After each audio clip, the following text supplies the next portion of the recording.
నమస్తే, welcome to hello doctor. ఇవాల్టి hello డాక్టర్లో heart ప్రాబ్లంకి సంబంధించి సలహాలు సూచనలు అందించడానికి మనతో పాటు స్టూడియోలో ఉన్నారు స్టార్ హాస్పిటల్స్ నుంచి డాక్టర్ సురేష్ ఎర్రా గారు ఉన్నారు. వారిని అడిగి సలహాలు సూచనలు తెలుసుకుందాం. మీరు కనుక డాక్టర్ గారితో మాట్లాడాలి అనుకుంటే స్క్రీన్ పై డిస్ప్లే అవుతున్న నెంబర్కి కాల్ చేసి డాక్టర్ గారితో లైవ్లో మాట్లాడొచ్చు. Hello sir, welcome to studio. నమస్తే అండి. సార్, ఈ మధ్యకాలంలో హార్ట్ ప్రాబ్లమ్స్ ఎక్కువగా చూస్తున్నాం. అందులో ఈ హార్ట్ ఫెయిల్యూర్ అనేది కూడా అంటున్నారు. ఈ హార్ట్ ఫెయిల్యూర్ అంటే ఏంటి? సో హార్ట్ ఫెయిల్యూర్ అంటే అండి, మనం అనుకున్నట్టు పూర్తిగా హార్ట్ ఆగిపోవటం కాదు, పూర్తిగా ఫెయిల్ అయినట్టు కాదు. సో హార్ట్ ఫెయిల్యూర్ అంటే మెయిన్, సో హార్ట్ చేసే పని ఏంటి? మన అవయవాలన్నిటికీ ఆక్సిజన్తో పాటు పోషకాలు అందిస్తూ ఉంటుంది రక్త సరఫరా ద్వారా. ఎప్పుడైతే హార్ట్ చేసే పని సంపూర్ణంగా చేయట్లేదో దాన్ని హార్ట్ ఫెయిల్యూర్ అంటారు.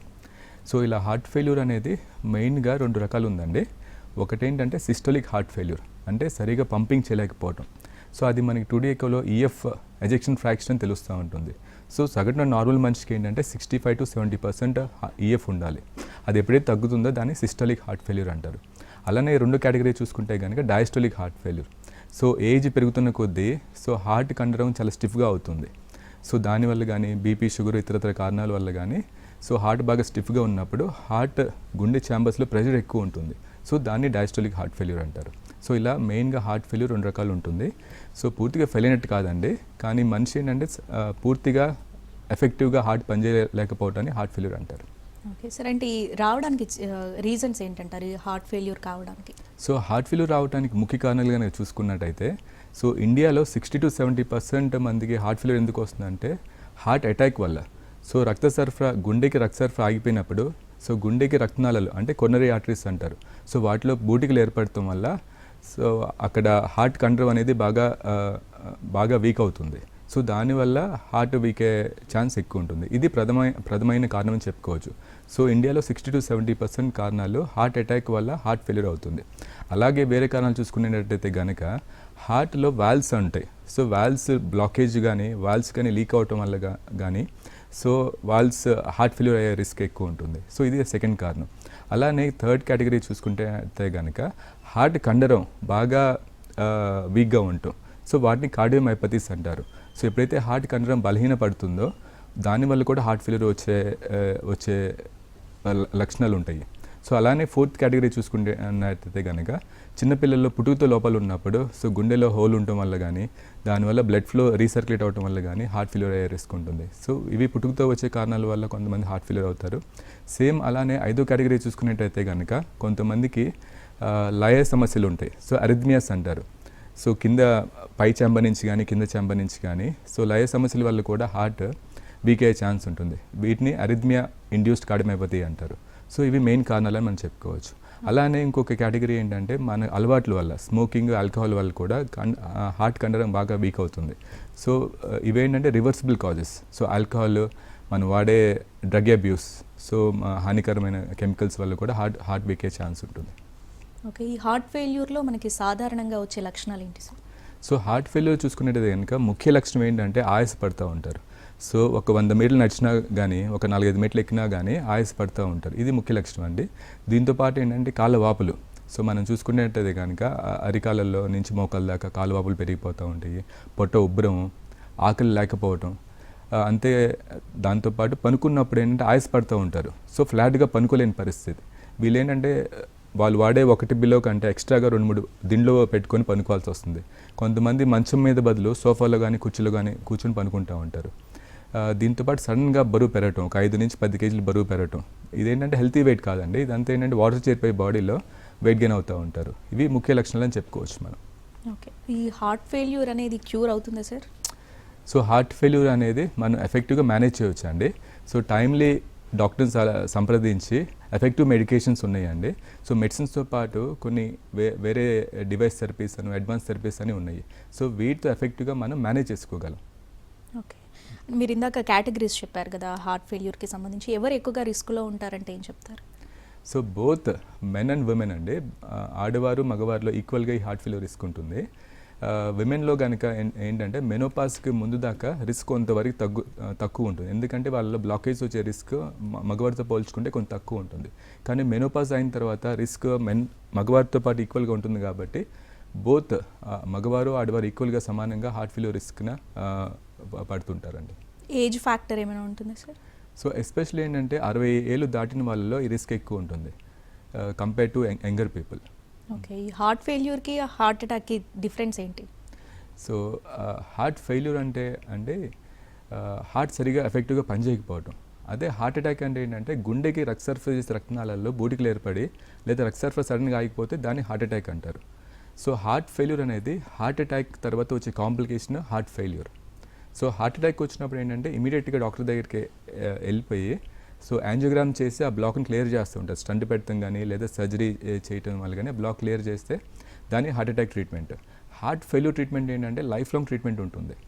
సో ఒకసారితో సెట్ అయ్యేది కాదు. మనకి షుగర్ పేషెంట్స్ లాగా షుగర్ వచ్చినట్టు హార్ట్ ఫెయిల్యూర్ కూడా లైఫ్ లాంగ్ ట్రీట్మెంట్ అనేది మనం ఫాలో అవుతూ ఉండాలి. ఓకే, ఈ హార్ట్ ఫెయిల్యూర్ని ఎలా డయాగ్నోస్ చేయాలి, ఎలా నిర్ధారిస్తారు? సో హార్ట్ ఫెయిల్యూర్ నిర్ధారణలో మెయిన్గా మనకు కావాల్సింది ఏంటంటే ఈసీజీ అండి. ఈసీజీతో పాటు 2D ఎకో. ఈ 2D ఎకోలో ఏంటంటే మనకి హార్ట్ సైజ్ ఎలా ఉంది, హార్ట్ పంపింగ్ ఎలా ఉంది, వాల్వ్స్ ఎలా ఉన్నాయి, హార్ట్ పైన పొర ఎలా ఉంది, ఇవన్నీ ఇన్ఫర్మేషన్ మనకు తెలుస్తుంది. సో చాలామంది ఏంటంటే హార్ట్ ఫెయిల్యూర్ పేషెంట్స్ అది హార్ట్ సమస్యను తెలియకపోగా వాళ్ళు ఏంటంటే పల్మనాలజిస్ట్తో కానీ లేదా జనరల్ మెడిసిన్ డాక్టర్ దగ్గరనే వెళ్తూ ఉంటారు. సో ఎప్పుడైతే 2D ఎకో చేస్తామో అది హార్ట్ ఫెయిల్యూర్ అని మనకి నిర్ధారణకు వస్తాం. అలానే చూసుకుంటే కనుక మనకి అడిషనల్ టెస్ట్లు ఉంటాయి కొన్ని. ఒకటి ఏంటంటే బ్లడ్ టెస్ట్లో NT-proBNP అనేది ఒక టెస్ట్ ఉంటుంది. అది ఎలివేట్ అయినప్పుడు that is a marker of heart failure. So NT-proBNP అనేది టెస్ట్ చేయించుకుంటే మనకి ఆయాసం హార్ట్ వల్ల వస్తుందా లేదా లంగ్స్ వల్ల వస్తుందా అనే క్లారిటీ మనకు వస్తుంది. ఓకే, ట్రీట్మెంట్ ఏ విధంగా ఉంటుంది సార్ హార్ట్ ఫెయిల్యూర్కి? సో హార్ట్ ఫెయిల్యూర్లో ట్రీట్మెంట్ అంటే కనుక ముఖ్యంగా మనకి మందులు స్టార్ట్ చేస్తామండి. So 4 classes of medications, so 4 pillars అని చెప్పి 4 రకాల మెడిసిన్స్ మనం స్టార్ట్ చేస్తూ ఉంటాం. ఈ 4 పిల్లర్స్ ఏంటంటే టైట్రేషన్తో మనిషికి ఫస్ట్ స్టార్ట్ చేసినప్పుడు ఈ మెడిసిన్స్ వల్ల కొంత ప్రభావం బీపీ మీద ఉంటుంది. సేమ్ అలానే కొంత ప్రభావం కిడ్నీ మీద పడే ఛాన్స్ ఉంటుంది. అందుకని తక్కువ మోతాదులో మెడిసిన్ స్టార్ట్ చేసి ఎవ్రీ వీక్ మనం బీపీ అను కిడ్నీ ఫంక్షన్ టెస్ట్ చేసుకొని ఈ 2 బాగానే ఉంటాయి కనుక ఎవ్రీ వీక్ డోసులు అనేది ఆప్టిమల్ డోసులకి పెంచుకుంటూ వెళ్ళాలి. సో ఇలా మనం ఎఫెక్టివ్ డోసులకు వెళ్ళినప్పుడు హార్ట్ పంపింగ్ ఇంప్రూవ్ అయ్యే ఛాన్స్ ఉంటుంది. హార్ట్ ఫెయిల్యూర్ వల్ల లక్షణాలు ఆయాసం కానీ నీరసం కానీ ఇవంతా తగ్గే అవకాశం ఎక్కువ ఉంటుంది. సరే, ఈ హార్ట్ ఫెయిల్యూర్ ఉన్న వాళ్ళు తీసుకోవాల్సిన జాగ్రత్తలు ఏంటి?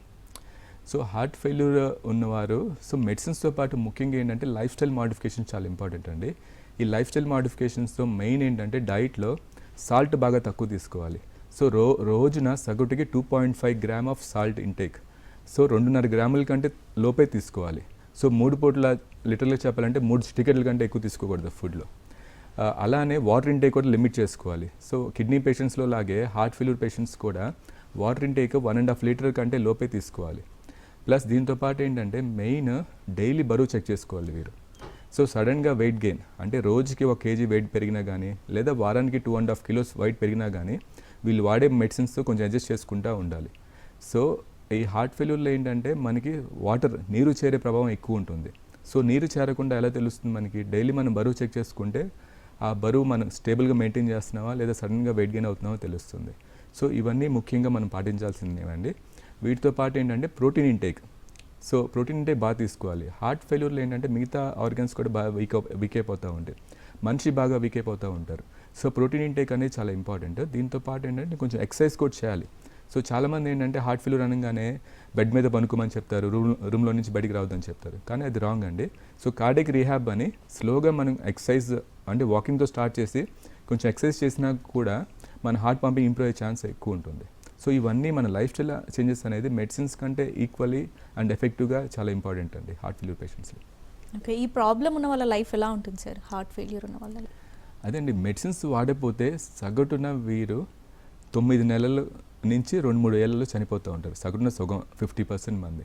సో కానీ ఏంటంటే ఎఫెక్టివ్ మెడికేషన్స్ మనకున్నాయి. సో రెగ్యులర్గా డాక్టర్ని సంప్రదించి రెగ్యులర్ ఫాలో అవుతూ ఉండి ప్లస్ నేను చెప్పినట్టు లైఫ్ స్టైల్ మాడిఫికేషన్స్ అన్ని చేసుకున్నట్టయితే కనుక ఆరోగ్యవంతంగా ఇబ్బంది లేకుండా ఎక్కువ కాలం జీవించగలరు హార్ట్ ఫెయిల్యూర్ పేషెంట్స్. ఓకే, ఈ హార్ట్ ఫెయిల్యూర్కి ఉన్న అడ్వాన్స్ ట్రీట్మెంట్స్ ఏంటి అంటే ఏం చెప్తారు?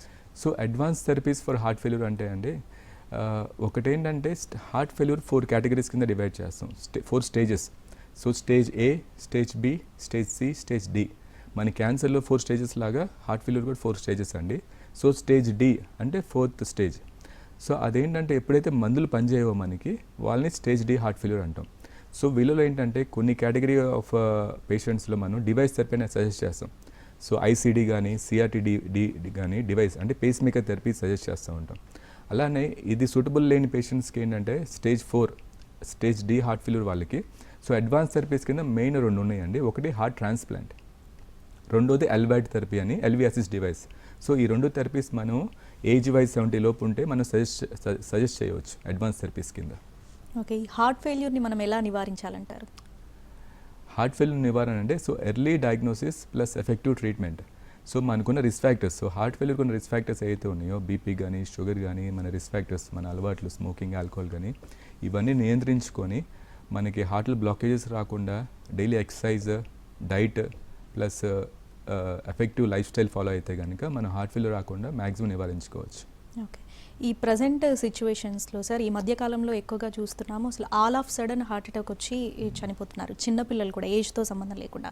సో రీజన్స్ ఏంటి అంటే ఏం చెప్తారు? వాళ్ళు ఫిజికల్గా ఫిట్గానే ఉంటారు, హెల్తీగా ఉంటారు, కానీ ఆల్ ఆఫ్ సడన్ స్ట్రోక్ వచ్చి చనిపోవడం జరుగుతుంది. రీజన్స్ అదే అండి. సో ఈ మధ్యకాలంలో మన జనరేషన్లో చూసుకునేటైతే కనుక ఇవి బాగా ఎక్కువైపోతా ఉన్నాయి. మన ప్రీవియస్ జనరేషన్ మన ఫాదర్ సపోర్ట్ చూసుకునేది కనుక ఇలా సడన్ కార్డియక్ డెత్స్ అనేది చాలా అరుదుగా చూస్తూ ఉంటాం. సో దీన్ని చెప్పుకోదగ్గ కారణాలు ఏంటంటే మెయిన్ మన లైఫ్ స్టైల్. సో ఇప్పుడున్న స్ట్రెస్ కానీ మనం అర్బన్ లైఫ్ స్టైల్ మనం తినే ఫుడ్ కానీ బాగా junk food fat foods outside foods దీంతోపాటు మన లైఫ్ స్టైల్ అంటే అన్ని 2 ఎక్స్ట్రీమ్స్ ఆల్కహాల్ కానీ స్మోకింగ్ కానీ డ్రగ్ అబ్యూస్ కానీ.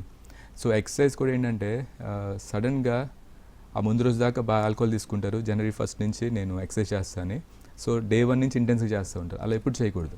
సో ఫస్ట్ మన బాడీ అలవాటు పడటానికి ఏదైనా మనం స్టార్ట్ చేసినప్పుడు స్లోగా స్టార్ట్ చేయాలి, గ్రాడ్యువల్గా పెంచుకుంటూ వెళ్ళాలి, ప్లస్ రెగ్యులర్గా చేయాలి. ఇవి చేయకపోవడం వల్ల ఇబ్బంది తప్పితే ఎక్సర్సైజ్ వెళ్ళటం వల్ల హార్ట్ రిస్క్ అడిషనల్గా వస్తుందని కాదు. The way you do is more important. Caller ఉన్నారు సార్ హైదరాబాద్ నుండి, వెంకట్ గారు. నమస్తే అండి. Sir good evening sir. Hello sir madam good evening అండి. వెంకట్ గారు వినిపిస్తుందా? వినిపిస్తుంది madam. Good evening. Hello madam good evening అండి. వెంకట్ గారు, డాక్టర్ గారు మాట్లాడండి. Sir good evening sir. చెప్పండి వెంకట్ గారు. సార్ ఏం లేదు సార్, ఈ మధ్యన 2D echo and treadmill test troponin test చేయించినాను.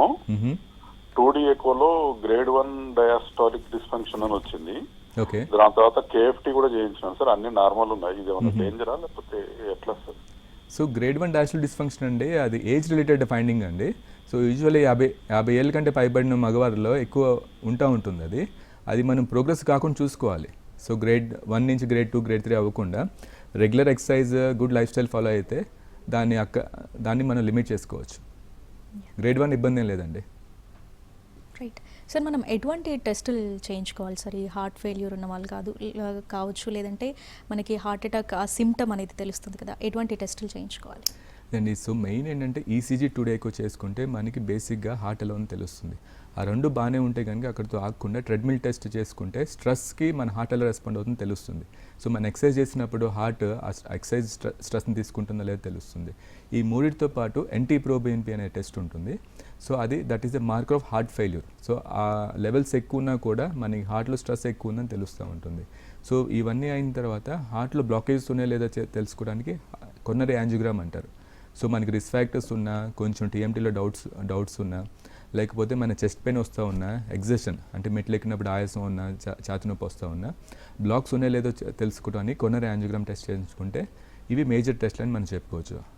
Okay, ఇందాక మీరు హార్ట్ ఫెయిల్యూర్లో మనం 4 స్టేజెస్గా డివైడ్ చేస్తామని చెప్పారు కదా సార్, ఏ స్టేజ్లో దీని సివియారిటీ ఎక్కువగా ఉంటుంది, ఎక్కడ మనం ప్రాబ్లం ఫేస్ చేయాల్సి వస్తుంది? సో స్టేజ్ ఏ అంటే ఎవరైతే రిస్క్ ఫ్యాక్టర్స్ మీద ఉన్నారో వాళ్ళు స్టేజ్ కింద వస్తారండి. సో వీళ్ళు ఏంటంటే ఈసీజీ కొన్ని బాగానే ఉంటాయి, కానీ రిస్క్ ఫ్యాక్టర్స్ నివారించుకుంటే స్టేజ్ ఏ దగ్గర మనం ఆపేయవచ్చు. స్టేజ్ బి ఏంటంటే వీళ్ళకి సిమ్టమ్సే ఉండవు, కానీ ఏంటంటే ఇన్సిడెంటల్గా మనం వేరే సర్జరీకి వెళ్ళినప్పుడు ఎక్కువ చేయించుకుంటే కొంత ప్రాబ్లం తెలుసుకోవడం. సో స్టేజ్ బిలో కూడా సిమ్టమ్సే ఉండవు. ఎప్పుడైతే మనకి లక్షణాలు స్టార్ట్ అవుతాయో వాళ్ళని స్టేజ్ సి అంటారు. సో స్టేజ్ సి నుంచి మనం ఎఫెక్టివ్గా మెడిసిన్స్ అన్ని స్టార్ట్ చేసుకోవాలి. తర్వాత మెడిసిన్స్ ఎప్పుడైతే పనిచేయవో వాళ్ళని స్టేజ్ డి అంటారు. సో స్టేజ్ డిలో మనం ఏంటంటే అడ్వాన్స్ థెరపీస్ కింద హార్ట్ ట్రాన్స్ప్లాంట్ కానీ, ఎల్వాడ్ థెరపీస్ కానీ, లేదా అడిషనల్గా ఇంజెక్షన్ థెరపీస్ కానీ, లేదా డివైస్ థెరపీ కానీ పేషెంట్ తగ్గట్టు ఏది అవసరమో తనుకున్న ఈసీజీ 2 ఎకో బట్టి మనం రికమెండ్ చేస్తూ ఉంటాం. ఓకే, అంటే ఈ మెడిసిన్ అనేది కూడా లైఫ్ లాంగ్ వాడాల్సిందే? సో మెడిసిన్ అనేది లైఫ్ లాంగ్ వాడాలి, ఆప్టిమల్ డోసుల్లో వాడాలి, ప్లస్ రెగ్యులర్గా ఇంట్లో బీపీ చెక్ చేసుకోవాలి, డైలీ బరువు చెక్ చేసుకోవాలి, salt control, fluid restriction, protein బాగా తీసుకొని డైలీ ఎక్సర్సైజ్ చేస్తూ ఉంటే హార్ట్ ఫెయిల్యూర్ ఉన్నా కూడా నార్మల్గా మీ ఏజ్కి ఉన్న ఫ్రెండ్స్ కంటే మీరు ఇంకా ఎఫెక్టివ్గా ఉండగలరు. హార్ట్ ఫెయిల్యూర్ ఉందని చెప్పి ఏది లిమిటేషన్ ఉండదండి, ఇవన్నీ ఫాలో అయితే మీరు రెగ్యులర్గా. ఓకే, ఈ హార్ట్ ఫెయిల్యూర్కి ఫ్యామిలీ హిస్టరీ కూడా ఒక రీజనా సార్? అవునండి, కొన్ని కేటగిరీస్ ఆఫ్ కండిషన్స్ అంటే కొన్ని కార్డియోమైపతీస్ అంటారు. వీళ్ళలో ఏంటంటే జెనెటికల్గా కొంతమందికి హార్ట్ మజిల్ కండరంలోనే ప్రాబ్లం ఉంటుంది. సో వాళ్ళకి జెనెటికల్ కండిషన్స్, డైలేటెడ్ కార్డియోమైపతి అని చెప్పి, లేకపోతే హైపర్ట్రోఫిక్ కార్డియోమైపతి అని. సో ఫ్యామిలీ పరంగా కూడా మనం పేరెంట్స్ నుంచి కొన్ని జెనెటికల్గా కూడా హార్ట్ వీక్ లక్షణాలు. రైట్ సార్, ఈ హార్ట్ ట్రాన్స్ప్లాంటేషన్ అంటారు కదా సార్, దీని గురించి ఎక్స్ప్లెయిన్ చేయండి. సో మనకున్న స్టేజ్ డి హార్ట్ ఫెయిల్యూర్ అంటే స్టేజ్ 4 వెళ్ళినప్పుడు, ఎప్పుడైతే హార్ట్ ఫెయిల్యూర్ పేషెంట్స్లో మందులు ఎఫెక్టివ్గా పనిచేయవో వాళ్ళకి మనం హార్ట్ ట్రాన్స్ప్లాంట్ రికమెండ్ చేస్తాం. సో హార్ట్ ట్రాన్స్ప్లాంట్ అనేది గోల్డ్ స్టాండర్డ్ ఆఫ్ థెరపీ అండి. స్టేజ్ డి హార్ట్ ఫెయిల్యూర్ ఎప్పుడైతే మందులు పనిచేయట్లేదో, ప్లస్ ఇతరత్ర కారణాలన్నీ రూల్ అవుట్ చేసుకున్న తర్వాత హార్ట్ ట్రాన్స్ప్లాంట్ రికమెండ్ చేస్తాం. సో హార్ట్ ట్రాన్స్ప్లాంట్ వల్ల పేషెంట్కి 3 బెనిఫిట్స్ జరుగుతాయండి. ఒకటి ఏంటంటే లైఫ్ స్పాన్ పెరుగుతుంది. సో సగటున హార్ట్ ఫెయిల్యూర్తో జీవితకాలం కంటే హార్ట్ ట్రాన్స్ప్లాంట్ అయిన తర్వాత జీవితకాలం పెరుగుతుంది. అలాగనే వాళ్ళ క్వాలిటీ ఆఫ్ లైఫ్, సో ఆయాసం ఇబ్బంది పడుతూ ఉన్నవారు వాళ్ళ క్వాలిటీ ఆఫ్ లైఫ్ కూడా చాలా ఇంప్రూవ్ అవుతుంది. ప్లస్ థర్డ్ ఏంటంటే రికరెంట్గా హాస్పిటల్ అడ్మిషన్ అయ్యే రిస్క్ కూడా బాగా తగ్గుతుంది. సో ఈ 3 బెనిఫిట్స్ అనేది ట్రాన్స్ప్లాంట్తో మనకు ఉంటుంది. సో హార్ట్ ట్రాన్స్ప్లాంట్ ఎలిజిబిలిటీ చూసుకున్నట్టే కనుక ఏజ్ ఏంటంటే 70 లోపు మనం కన్సిడర్ చేయాలి. సో 70 అనేది డెఫినెటివ్ కట్ ఆఫ్ కాదండి. సో డయాబెటీస్ ఉండి 60 వాళ్ళు కూడా చాలా పెద్దగా ఉండి వేరే ఆర్గన్స్ ఎఫెక్ట్ అయితే కనుక వాళ్ళకి ట్రాన్స్ప్లాంట్ చేయలేము. కొంచెం ఏజ్ 70 లోపు ఉండి హెల్తీగా యాక్టివ్గా ఉండి హార్ట్ తప్పితే మిగతా ఆర్గన్స్ అన్నీ బాగుంటే మనం ట్రాన్స్ప్లాంట్ రికమెండ్ చేయవచ్చు. సో కిడ్నీ ఫంక్షన్ బాగుండాలి, లివర్ బాగుండాలి, మిగతా కొరోనరీ ఆర్టరీ డిసీజ్ అంటే మిగతా డిసీజ్ ఏం లేకుండా. సో హార్ట్ సమస్య ఒక్కదాని వల్ల వాళ్ళు ఇబ్బంది పడితే వాళ్ళకి హార్ట్ ట్రాన్స్ప్లాంట్ రికమెండ్ చేయవచ్చు. ఎప్పుడైతే హార్ట్ ట్రాన్స్ప్లాంట్కి మనం వెళ్ళాలని డిసైడ్ అయినప్పుడు హార్ట్ ట్రాన్స్ప్లాంట్ ఎవాల్యుయేషన్ స్టార్ట్ చేస్తాం. సో హార్ట్ ట్రాన్స్ప్లాంట్ ఎవాల్యుయేషన్ ఏంటంటే రైట్ హార్ట్ క్యాత్ అని, యాంజియోగ్రామ్ లాంటి టెస్ట్ ఇంకోటి, మనం రైట్ హార్ట్ క్యాత్ అని చెప్పి గుండెల్లో ఊపిరితిత్తులో ప్రెజర్స్ ఎలా ఉన్నాయో చెక్ చేస్తాం. సో ఆ ప్రెజర్స్ గనుక మనకి సూటబుల్ ఫర్ ట్రాన్స్ప్లాంట్ ఉందా లేదా ఆ టెస్ట్లో మనకు తెలుస్తుంది. సో సూటబిలిటీ ఉంటే కనుక మనం ఇంకొన్ని టెస్టులు ఫర్దర్ టెస్టులు చేయించుకొని మనం జీవన్దాన్ తెలంగాణ స్టేట్లో రిజిస్టర్ అవ్వాలి హార్ట్ ట్రాన్స్ప్లాంట్ కోసం. సో రిజిస్టర్ అయినప్పుడు మన బ్లడ్ గ్రూప్, సో మన రిసిపియంట్కి అంటే ఎవరికైతే హార్ట్ కావాలో వాళ్ళ బ్లడ్ గ్రూప్ మ్యాచ్ అయినప్పుడు మనకి ఎవరైనా బ్రెయిన్ డెడ్ అయిన పేషెంట్స్ నుంచి డోనర్ రెడీగా ఉంటే మనం ట్రాన్స్ప్లాంట్కి ముందుకు వెళ్తాం. ఓకే సార్, ఈ హార్ట్లో బ్లాక్ ఉన్న వాళ్ళు స్టెంట్స్ అనేవి వేయించుకుంటారు కదా సార్, అయినా కూడా మళ్ళీ స్ట్రోక్ అనేది వస్తూ ఉంటుంది, రీజన్స్ ఏంటి సార్? అదండి, ఒకసారి హార్ట్ అటాక్ వచ్చిన తర్వాత మనం స్టంట్ వేస్తే ఆ ప్రాబ్లం అక్కడి వరకు ఉన్న ప్రాబ్లం మనం క్లియర్ చేస్తాం. కానీ ఏంటంటే మనకి బ్యాక్గ్రౌండ్ అసలు ఎందుకు హార్ట్ అటాక్ వచ్చింది, మనకున్న రిస్క్ ఫ్యాక్టర్స్ ఏంటి, ఆ రిస్క్ ఫ్యాక్టర్స్ని మనం ఎంత బెటర్గా కంట్రోల్ చేసుకుంటున్నాం అనేది చాలా ఇంపార్టెంట్ అండి. మళ్ళీ స్ట్రోక్, మళ్ళీ హార్ట్ అటాక్ రాకుండా ఉన్న స్టంట్ బాగా పనిచేయాలన్నా ఇది చాలా ఇంపార్టెంట్. సో ఉన్న స్టంట్ వరకు మందులు వేసుకుంటే సరిపోదండి. సో మనకున్న రిస్క్ ఫ్యాక్టర్స్ అంటే బీపీ ఉందా లేదా, ఉన్నప్పుడు అది ఎలా మనం కంట్రోల్ చేసుకుంటున్నాం. సో 130 నుంచి 80 లోపు మెయింటైన్ చేస్తున్నాం లేదా మన బీపీని అనేది చాలా ఇంపార్టెంట్. సో డైలీ ఏంటంటే మనం బీపీ రికార్డ్ ఒకటి మెయింటైన్ చేయాలి. సో డైలీ ఇంట్లో బీపీ రికార్డ్ చేసుకొని ఆ బీపీ రికార్డ్తో పాటు మీ డాక్టర్ దగ్గరికి వస్తే మీ బీపీ చూసుకొని మెడిసిన్ సజెస్ట్ చేస్తారు. అలానే మన సెకండ్ రిస్క్ ఫ్యాక్టర్ ఏంటి, డయాబెటీస్. సో డయాబెటీస్ మనం ఎంత ఎఫెక్టివ్ కంట్రోల్ చేసుకుంటున్నాము. చాలామంది ఏంటంటే ర్యాండమ్ షుగర్ అని చెప్పి టెస్ట్ చేసుకొని బాగుంది అనుకుంటారు, కానీ అది ఒకటి సరిపోదండి. సో 3 months యావరేజ్ HbA1c అనే టెస్ట్ చేయించుకొని ఆ 3 months యావరేజ్ 7 లోపు మెయింటైన్ అవుతుందా లేదా చెక్ చేసుకోవాలి. సో దీంతోపాటు మూడవది ఏంటి, కొలెస్ట్రాల్. సో మన కొలెస్ట్రాల్ ఎలా ఉంది, ఇందులో ఏంటంటే LDL, సో బ్యాడ్ కొలెస్ట్రాల్ అని చెప్తారు. సో ఇది ఎంతవరకు ఎఫెక్టివ్గా మనం కంట్రోల్ చేసుకోగలుగుతున్నాము. సో షుగర్ ఉండి మనం ఒకసారి హార్ట్ అటాక్ వచ్చి స్టంట్ వేసామనుకోండి, ఆ లెవెల్స్ 55 లోపు మెయింటైన్ చేయాలి. సో అది మన కంట్రోల్ 55 లోపు ఉంటుందా లేదా, మనం వాడే స్టాటిన్ ట్యాబ్లెట్ అంటే కొలెస్ట్రాల్ తగ్గడానికి ఉన్న ఆ డోస్ సరిపోతుందా లేదా అనేది ఎవ్రీ 3 to 6 months మనం చెక్ చేసుకోవాలి. సో ఈ రిస్క్ ఫ్యాక్టర్స్తో పాటు మనకున్న అలవాట్లు, స్మోకింగ్ ఉంటే స్మోకింగ్ పూర్తిగా మానేయాలి, ఆల్కహాల్ ఉంటే ఆల్కహాల్ పూర్తిగా తగ్గించుకోవాలి, మనకున్న స్ట్రెస్ అంటే మన వర్క్లో ఉన్న స్ట్రెస్ ఇవన్నీ తగ్గించుకోవాలి. సో మెడిటేషన్ కానీ యోగా కానీ ఇవన్నీ చేసుకొని స్ట్రెస్ లెవెల్స్ బాగా తగ్గించుకోవాలి. కొంతమందికి ఏంటంటే స్ట్రెస్ నిద్ర పట్టదు. సో నిద్ర పట్టకపోయినా కూడా అది మళ్ళీ హార్ట్ మీద ప్రభావం పడే ఛాన్స్ ఎక్కువ ఉంటుంది. సో నిద్రకి తగిన జాగ్రత్తలు తీసుకోవాలి ఎఫెక్టివ్ నిద్రపోవడానికి. సో వీటన్నిటితో పాటు కొంతమందికి ఏంటంటే ఉబ్బకాయం, సో ఓవర్ వెయిట్ వల్ల కూడా ఈ రిస్క్ ఫ్యాక్టర్స్ అని యాడ్ అవుతూ ఉంటాయి. సో మనం ప్రతి ఒక్కరు ఏంటంటే BMI, మన బాడీ మాస్ ఇండెక్స్, మీ హైట్ వెయిట్ చూసుకుంటే మన BMI తెలుస్తుంది. సో ఆన్లైన్ యాప్స్ అందరికీ ఇప్పుడు స్మార్ట్ ఫోన్స్ ఉన్నాయి. సో మన BMI చూసుకొని BMI నార్మల్ ఉందా లేదా అంటే 25 లోపు మెయింటైన్ చేయాలి మనం. సో BMI ఎక్కువ ఉంటే కనుక బరువు తగ్గడానికి ఏం చేయాలి, సో మన డైట్లో చేసుకోవాల్సిన మార్పులు ఇవన్నీ ఫాలో అయితే కనుక ఒకసారి హార్ట్ అటాక్ వచ్చిన తర్వాత హార్ట్ మెడిసిన్స్ కాకుండా ఈ రిస్క్ ఫ్యాక్టర్స్ అన్ని కంట్రోల్ చేసుకోగలిగితే మనం ఇంకొక హార్ట్ అటాక్ నుంచి ప్రివెంట్ చేసుకోగలం.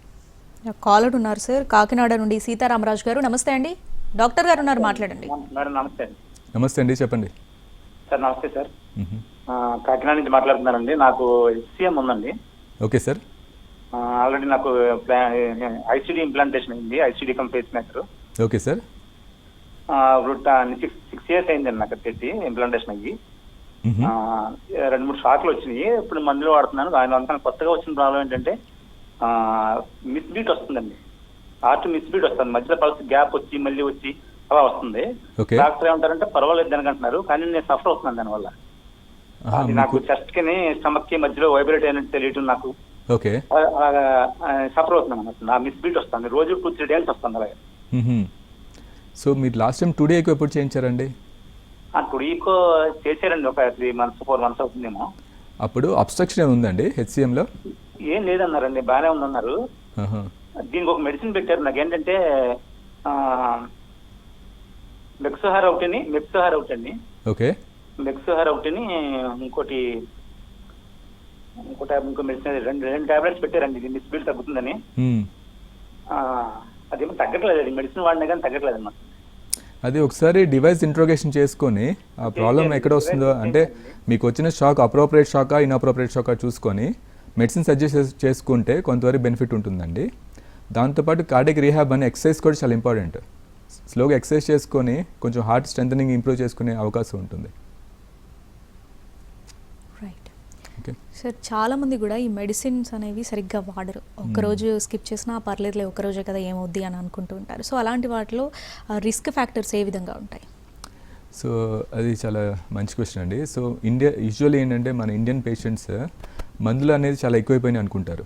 కానీ హార్ట్ ఫెయిల్యూర్ ఏంటంటే మనం స్టార్టింగే 4-5 మెడిసిన్స్ స్టార్ట్ చేస్తూ ఉంటాం. ఈ 4 మెడిసిన్స్ ఏంటంటే 4 స్తంభాల్లాగా డిఫరెంట్ యాక్షన్స్ మీద యాక్ట్ చేస్తూ ఉంటాయి. సో ఇవన్నీ కలెక్టివ్గా ఏంటంటే హార్ట్ పంపింగ్ ఇంప్రూవ్ అవడానికి హెల్ప్ చేస్తూ ఉంటాయి.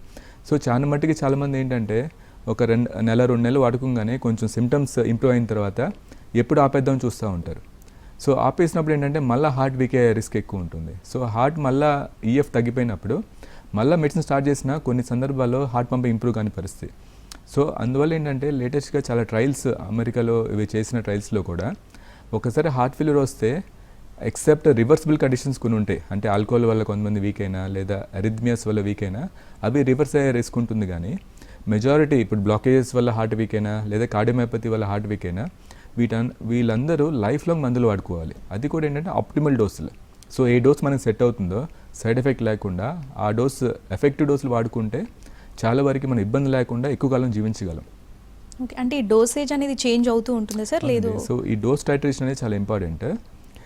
మనం ఏంటంటే ఒకేసారి ఫుల్ డోస్ పెడితే చాలామంది తట్టుకోలేరు, అంటే బీపీ డ్రాప్ అవటం కానీ లేదా కొంత ఎఫెక్ట్ కిడ్నీ మీద పడుతుందని ఉంటుంది.